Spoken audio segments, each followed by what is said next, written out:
আমার মেয়ে, আমি জন্ম দিলাম, আমি বড় করতেছি, আমি খাওয়াই, মানে আমি খাওয়াই বলতে মানে কি, আমরা উপার্জন করি, আমরাই খেতে খাওয়াই নাকি?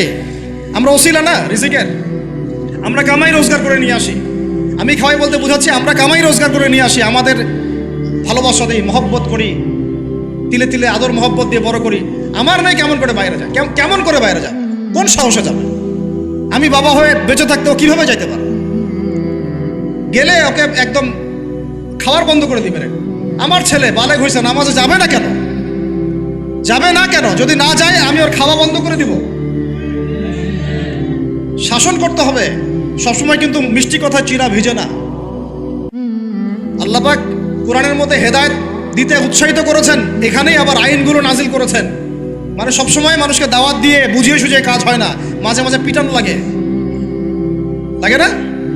শাসন লাগে না? লাগে। তো আমরা যদি আমাদের পরিবারের মেয়েদেরকে নিয়ন্ত্রণ করতে পারি, ছেলেদেরকে নিয়ন্ত্রণ করতে পারি, দেখবেন আস্তে আস্তে ইনশাআল্লাহ এটা কমে গেছে। আর যদি এভাবেই গা ছাড়া দিয়ে দেন, আমি বলেছি বেশি দিন লাগবে না, আর 10টা বছর পরে নাউজুবিল্লাহ আমরা আশ্রয় চাই আল্লাহর কাছে, এমনটা যেন না হয়। দেখবেন যে এটা এমন হারে বেড়ে গেছে যে ঘরে ঘরে সমকামিতা ঢুকে যাইতে পারে। নাউজুবিল্লাহ, এই তাদাত, এই সংখ্যা দিন দিন বাড়তেছে।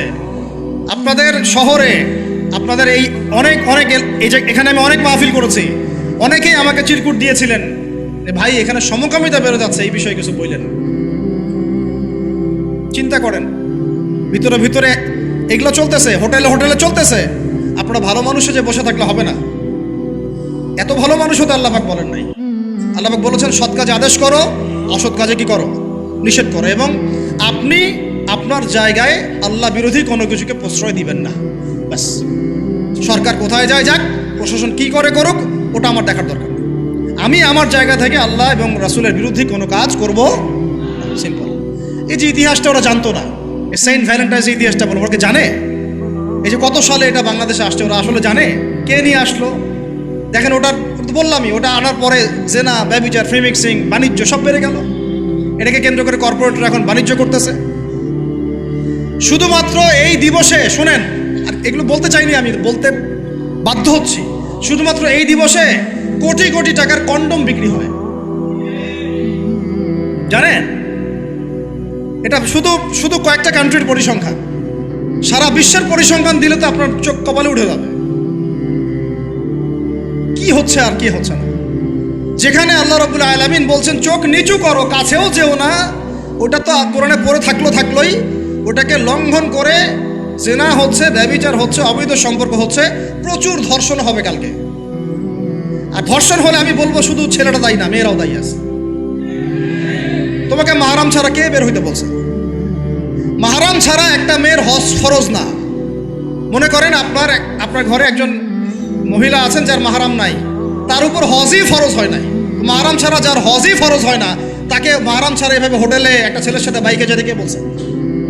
বলেন, মাহরাম ছাড়া একটা মেয়ের সফর জায়েজ নাই, হজও জায়েজ নাই, হজ করার দরকারই নাই, সে ঘরে থাকবে, ওইটাই তার জন্য বেশি গুরুত্বপূর্ণ, ওটাই হুকুম আল্লাহ পাকের। আর সে মাহরাম ছাড়া এইভাবে এখানে ওখানে ঘুরে বেড়াবে, ছেলের সাথে আড্ডাবাজি করবে, টাঙ্কি মারবে, চটপটি ফুচকা খাবে, এরপর 4-5টা ছেলে মিলে ওকে ধর্ষণ করে দিলে সব ছেলে দোষ ওই ছেলের উপর আসবে? আমার তো মন চায় যে প্রথমে আগে এই মেয়েগুলোকে শায়েস্তা করি। হ্যাঁ, ছেলেগুলোকে তো করবোই, আগে মেয়েগুলোকে করি। শুধুমাত্র ওয়াজ নসিহত করে কাজ হবে না, সবাইকে কঠোর হতে হবে। আপনি আমাকে বলেন তো দেখি, আপনার মেয়ে কোন একটা ছেলের সাথে অবৈধ সম্পর্ক করেছে, আপনি কি এটা মেনে নিবেন? আপনারা যে কেউ হন, এখানে অনেক প্রশাসনের ভাই আছেন আমি জানি, ঊর্ধ্বতন কর্মকর্তাও আছে এখানে আমি জানি, এখানে আমার লেকচার রেকর্ড হচ্ছে, এটা আমি জানি। আপনি আমাকে বলেন বা আপনার সিনিয়রদেরকে বলান, এই কথাগুলো মেসেজ পৌঁছান, তাদের ঘরে যদি তাদের মেয়ে কোনো ছেলের সাথে অবৈধ সম্পর্ক করে, তারা কি মেনে নিবে?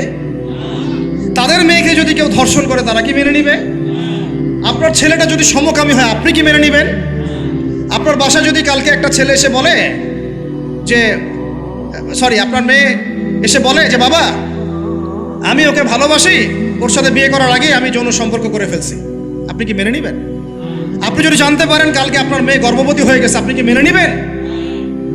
আপনি যদি জানেন কালকে আপনার ছেলে আপনাকে এসে বলছে বাবা আমি একটা ছেলেকে নিয়ে আসছি, ও ছেলেটা আসলে বাইরে ছেলে, ভিতরে ভিতরে মেয়ে, তাই আমরা বিয়ে করে ফেলছি। আপনি কি মেনে নেবেন? তো এটা নবী সাল্লাল্লাহু আলাইহি ওয়াসাল্লামের ফিলোসফি ছিল। একজন সাহাবী এসে বলেছিলেন, ইয়া রাসূলুল্লাহ, আমি ইসলামের সব মানতে প্রস্তুত আছি, খালি আমাকে জিনা করার অনুমতি দেন না।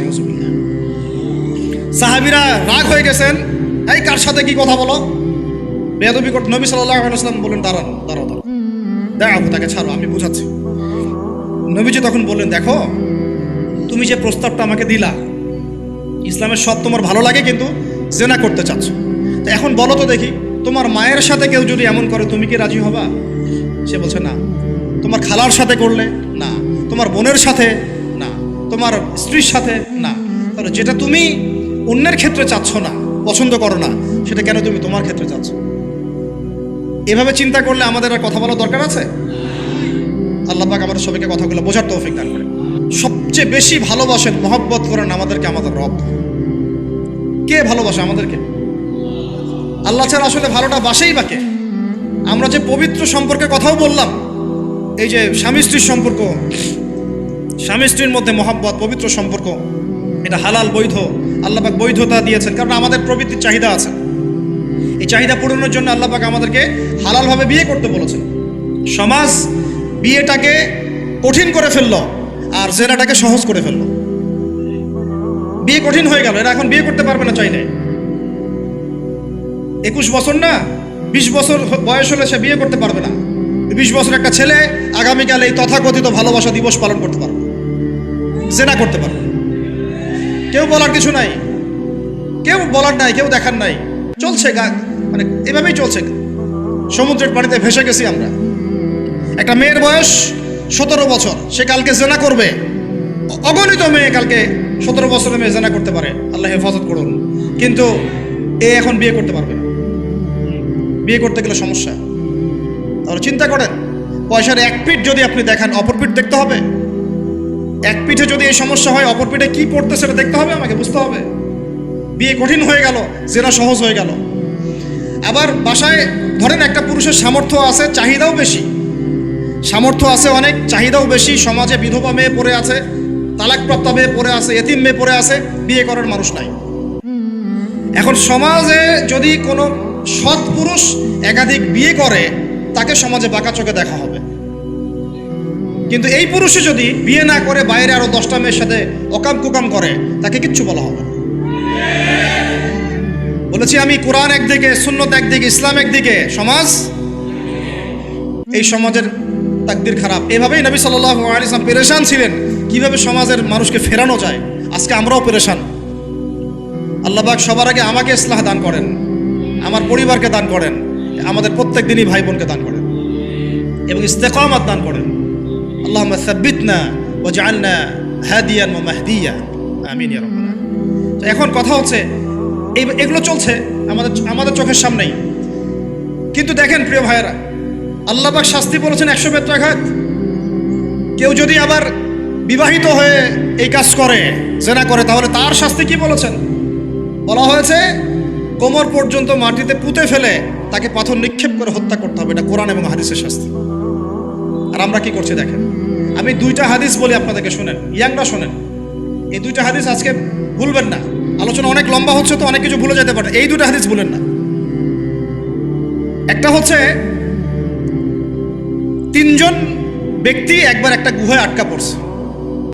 3 জন বন্ধু বা ভাই তার একটা গুহার মধ্যে আটকা পড়ে গেছে। ঝড় হচ্ছে, গুহার মুখটা বন্ধ হয়ে গেছে পাথর দিয়ে, বের হওয়ার কোনো জায়গা নাই।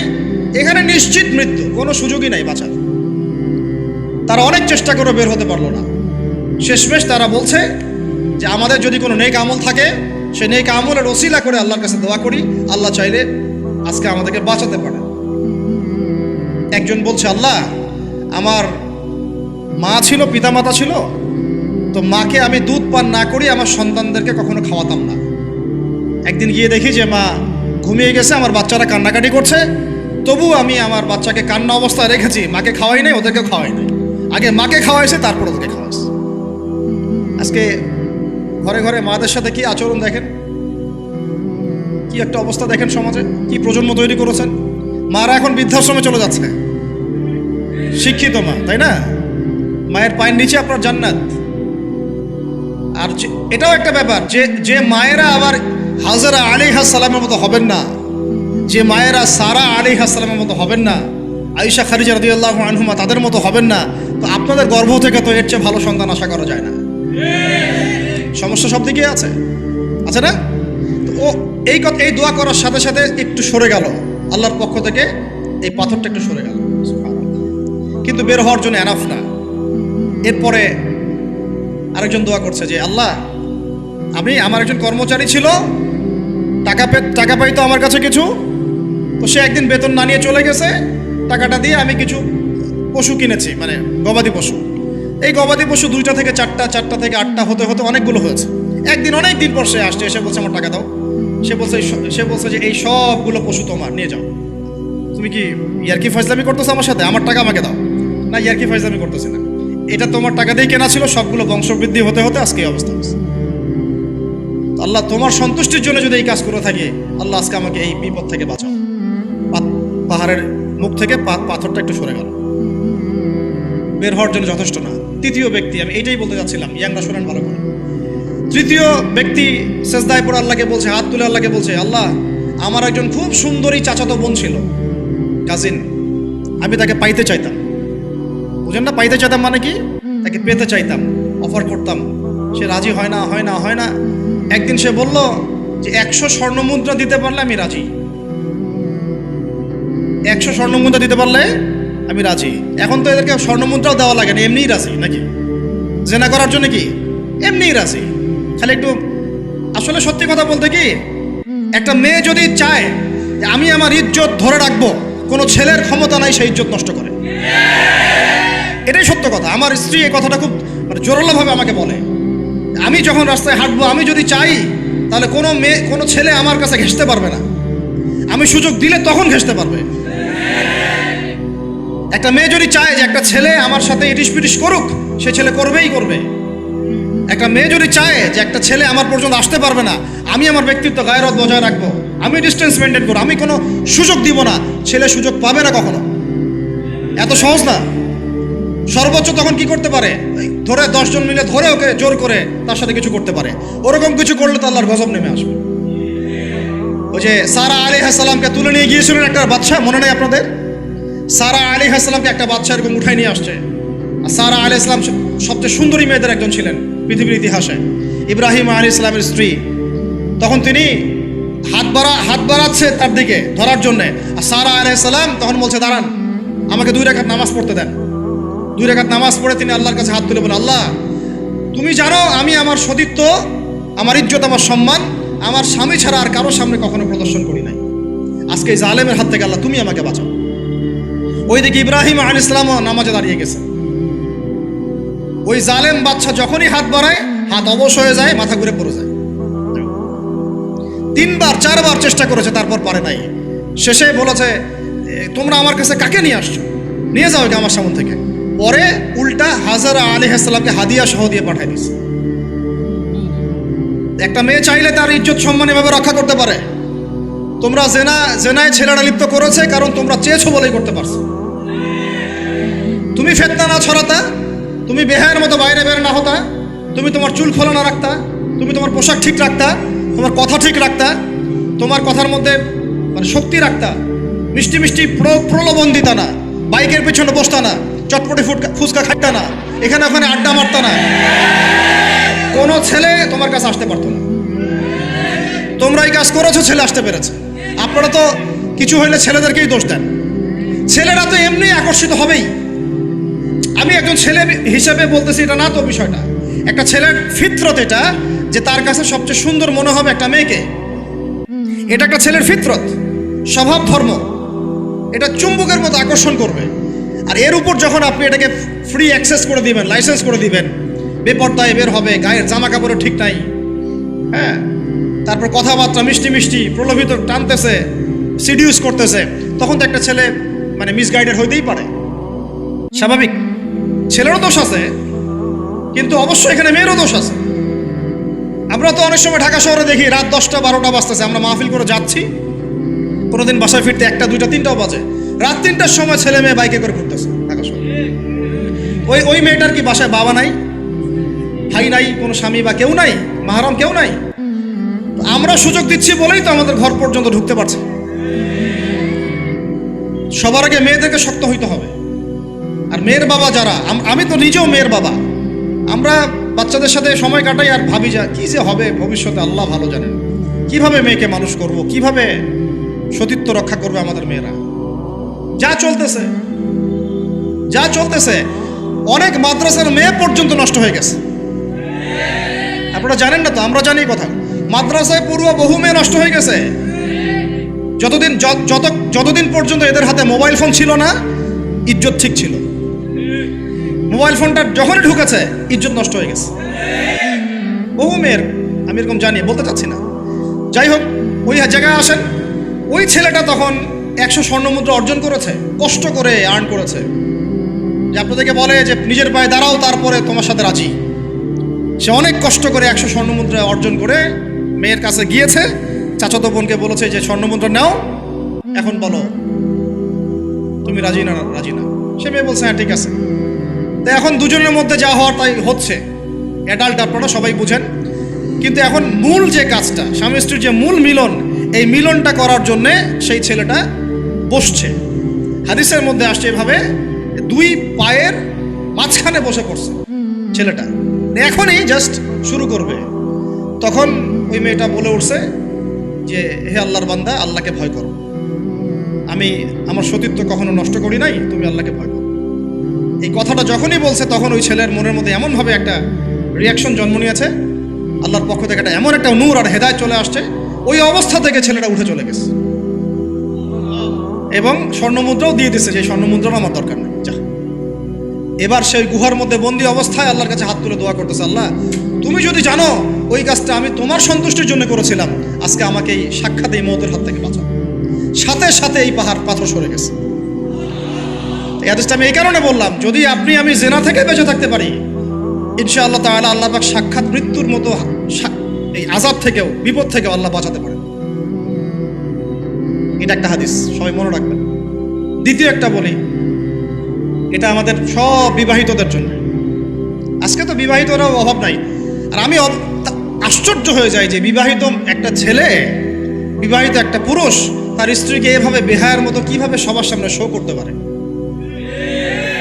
বিয়ে আপনি করলেন, মোহর আপনি দিলেন, সম্পদ আপনার, তার সতীত্ব আপনার, তার সম্ভ্রম আপনার, আপনি নিজে কেন ওকে এভাবে সবার সামনে উত্থাপন করতেছেন? টিকিট আপনি কাটলেন, সিনেমা সবাই দেখবে, ব্যাপারটা এরকম।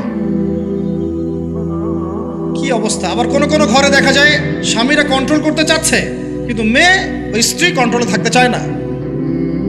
স্বামীকে বলে তুমি বেশি হুজুর হয়ে গেছো, বেশি হুজুর হয়ে গেছো।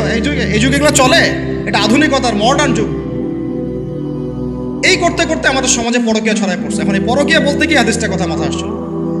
আল্লাহর নবী সাল্লাল্লাহু আলাইহি ওয়াসাল্লামের একজন সাহাবী, মহিলা সাহাবী, কি সাহাবী বলেন? এরকম ঘটনা 2-1টা ঘটেছে, আমি একটা বলতেছি খালি। মদিনা মহিলা সাহাবী কোনো একভাবে এরকম একটা অঘটন ঘটে গেছে। মানুষ তো হতে পারে, কিনা মানুষ তো পাপ করবে, তাই না? হতে পারে। এখন তিনি গর্ভবতী হয়ে গেছেন। নবী সাল্লাল্লাহু আলাইহি ওয়াসাল্লামের কাছে এসে বলছেন, ইয়া রাসূলুল্লাহ তাহহিরনি, আমাকে পবিত্র করেন, আমি অনেক বড় অন্যায় করে ফেলেছি। নবী সাল্লাল্লাহু আলাইহি ওয়াসাল্লাম মুখ ঘুরিয়ে নেন, মুখ ঘুরিয়ে নিয়ে বলেন যে বাসায় যাও, তওবা করো, আল্লাহ মাফ করে দিবে। নবীজি শুনতে চাচ্ছেন না, কারণ শুনলে কোর্টে মামলা আসলে তো বিচার করতে হবে। তিনি বলছেন যে বাসায় যাও, বাসায় যা আল্লাহর কাছে ইস্তেগফার করো, আল্লাহ মাফ করে দিবেন। আবার এদিক দিয়ে ঘুরে আসে, ইয়া রাসূলুল্লাহ আমাকে পবিত্র করেন, আমি অন্যায় করে ফেলেছি।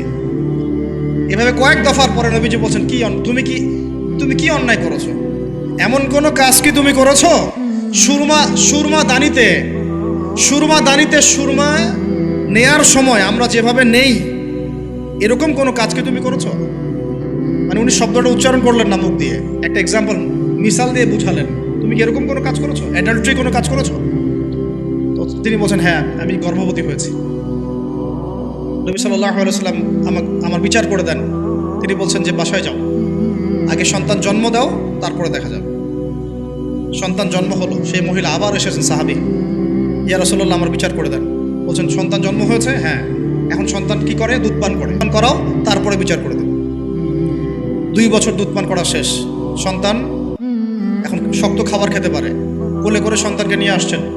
নবী সাল্লাল্লাহু আলাইহি ওয়াসাল্লামকে বলছেন যে ইয়া রাসূলুল্লাহ, এই যে আমার বাচ্চা দেখেন খেতে পারে, এখন একে আমার বিচার করে দেন। দেখেন তাদের পরকালের কনসেপ্টটা কেমন ছিল, তাদের পরকালের চেতনা কেমন ছিল। এবার নবী সাল্লাল্লাহু আলাইহি ওয়াসাল্লাম বলেন, তোমাদের মধ্যে কে আছো এই বাচ্চার দায়িত্ব নিতে পারো? একজন আনসারী সাহাবী বলছেন আমি। বাচ্চা তার কোলে দিলেন, দিয়ে বলেন এই তাকে নিয়ে যাও, নিয়ে গিয়ে অমুক জায়গায় নিয়ে তাকে রজম করো। কি করো? রজম মানে কি ভাই? কোমর পর্যন্ত মাটিতে গেঁথে দিয়ে পাথর নিক্ষেপ করে, এই রজম করতে গিয়ে তার গা থেকে রক্ত ফিনকি বের হয়েছে, বের হয়ে কোনো একজন সাহাবীর, সম্ভবত খালিদ ইবনে ওয়ালিদ রাদিয়াল্লাহু আনহুর জুব্বার মধ্যে গিয়ে লেগেছে। তখন তিনি কিছুটা তাচ্ছিল্যের স্বরে একটা বাক্য প্রয়োগ করেছেন, ছি এটা কেমন হলো। হ্যাঁ, মানে কিছু বলেন নাই, জাস্ট একটা রিয়াকশন দিয়েছেন যে নবী সাল্লাল্লাহু আলাইহি ওয়াসাল্লাম এই কথাটাই বলতে চাচ্ছি আমি। তিনি বলেছেন, হে খালিদ, তুমি থামো, তুমি তাকে এভাবে করো না, আন্ডারএস্টিমেট করো না। এই নারী এই অপরাধ করার পরে যে পরিমাণ ইস্তেগফার করেছে, আল্লাহর কাছে তওবা করেছে, তার একার তওবা যদি মদিনাবাসীর মধ্যে ভাগ করে দেওয়া হয় তাও কম হবে। এই ঘটনা একটা ঘটেছে, আরেকজন সাহাবীর সাথে ঘটনা ঘটেছে, পুরুষ সাহাবী। নবীজি বলেছেন, তোমরা তাকে তাচ্ছিল্য করো না, কারণ আমি দেখছি সে এখন জান্নাতে সাঁতার কাটতেছে। আর আমরা এই যে পরকিয়া, দেখেন পরকিয়া করলে, পরকিয়ার মাধ্যমে কেউ যদি ব্যভিচার করে ফেলে, নাউযুবিল্লাহ, তাহলে এই পৃথিবীতে বাঁচার অধিকারটা সে হারায় ফেলে। পৃথিবীতে কি হয়? বাঁচার অধিকারটা সে হারায় ফেলে। ঠিক কেউ যদি সমকামিতা করে, এই পৃথিবীতে বাঁচার অধিকারটা সে হারায় ফেলে। নবীজি স্ট্রেট বলেছেন, ফাকতুলুল ফাইলা ওয়াল